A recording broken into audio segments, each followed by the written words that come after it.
মিষ্টির দোকানের মতো বেবি সুইটস মিষ্টি এখন আপনি নিজেই ঘরে তৈরি করতে পারবেন একদম সহজ রেসিপিতে, যেগুলো হবে একদম নরম তুলতুলে রসে টসটসে। এখানে আমি 1 কাপ পরিমাণে গুঁড়ো দুধ নিয়েছি। আপনি চাইলে হাফ কাপ গুঁড়ো দুধ দিয়েও বানাতে পারেন, সেক্ষেত্রে সব কিছুর পরিমাপটা হাফ করে নেবেন।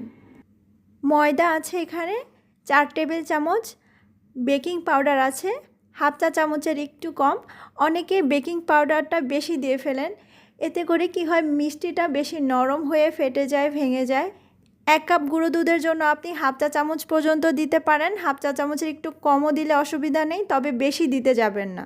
ঘি দিয়েছি 1 টেবিল চামচ। এখন অনেকের প্রশ্ন করবেন যে আপু এখানে তেল দেওয়া যাবে কি না। এখানে তেল দিতে পারবেন, কোনো অসুবিধা নেই।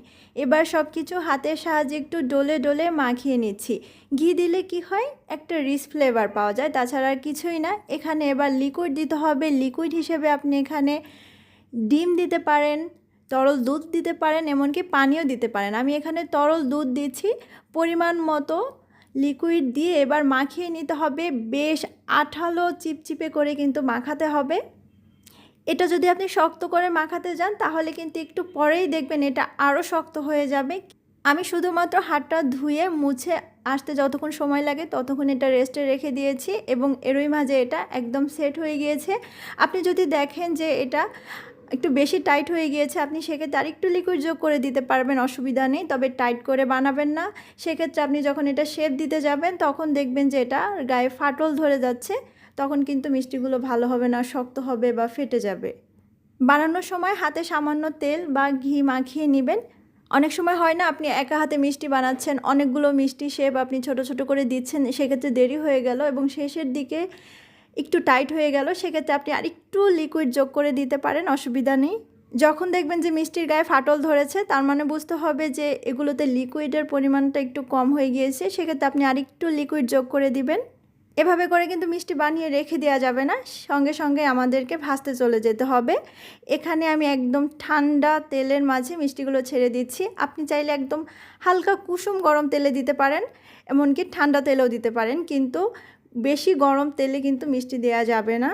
মিষ্টিগুলো দেওয়ার পরে আমি চুলার জালটা ধরিয়ে দিয়েছি এবং চুলার জালটা মিডিয়ামে আছে। এ পর্যায়ে একদম জোরে জোরে নাড়াচাড়া করা যাবে না, কিন্তু প্রথম দিকে মিষ্টিগুলো অনেক নরম থাকবে, যখন হালকা রং ধরবে তখন অনবরত নেড়ে চেড়ে মিষ্টিগুলোকে ভেজে নিতে হবে, তাহলে সব দিকে রংটা সুন্দরভাবে একই রকম আসবে।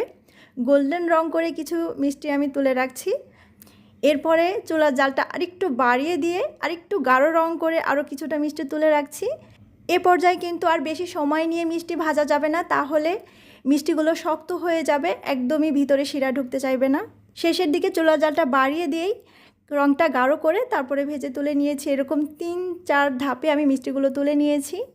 এবারে শিরা তৈরি করে নিতে হবে। 1.5 কাপ পরিমাণে চিনি দিয়েছি এখানে, 3.25 কাপ পানি এবং একটা এলাচ।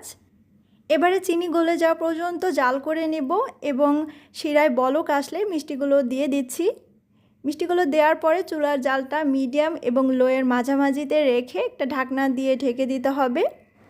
চুলার জালটা কিন্তু বাড়িয়ে রাখা যাবে না, তাহলে শিরা দ্রুত ঘন হয়ে যাবে এবং শিরা ঘন হয়ে গেলে মিষ্টির ভিতরে ঢুকবে না এবং মিষ্টিটা শক্তও হয়ে যেতে পারে। 10 মিনিট পরে আমি ঢাকনা খুলে হালকা হাতে একটু নাড়িয়ে দিয়েছি এবং ঢাকনা দিয়ে চুলার জালটা একদম লোতে করে দিয়ে আরও 5-7 মিনিটের মতো ঢাকনা দিয়ে জাল করে নিয়েছি।